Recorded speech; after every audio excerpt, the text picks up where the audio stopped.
Much now to a story making headlines across the world. Houston now at the center of an international showdown. The U.S. government has ordered the Chinese consulate in Montrose to close. That had staff burning documents yesterday. Channel 2's Kathy Hernandez has more on how this will impact the United States' relationship with China. Good afternoon. It's been mostly quiet here. Several people have walked up to those doors but been turned away. Secretary of State Mike Pompeo saying the order to close this consulate is to protect the American people. Chinese officials called it unjustified and illegal, vowing retaliation against the United States. We spoke to a local professor who says this could lead to more trouble between China and the U.S. We are setting out clear expectations for how the Chinese Communist Party is going to behave.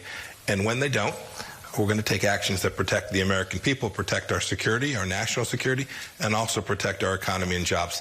This morning, a clear statement from U.S. Secretary of State Mike Pompeo talking about the United States closure of the Chinese consulate on Montrose and Yoakum in Houston. The order to close by Friday came down yesterday. Hours later, smoke was seen billowing from the building.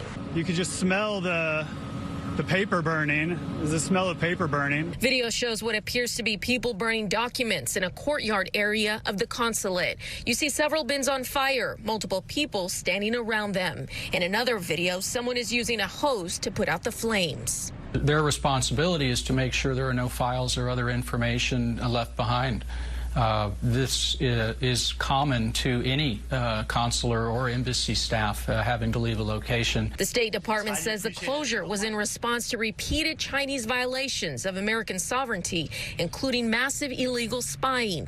We spoke to Dr. Stockton, professor of international studies at the University of St. Thomas. Will this be a moment in which the United States and China finally look each other in the eye and say this can't go on?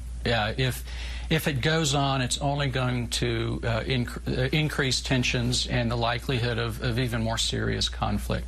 A compound on Alameda where many employees of the consulate live was also being evicted. The Chinese consulate here in Houston was the first in the U.S., opening in 1979.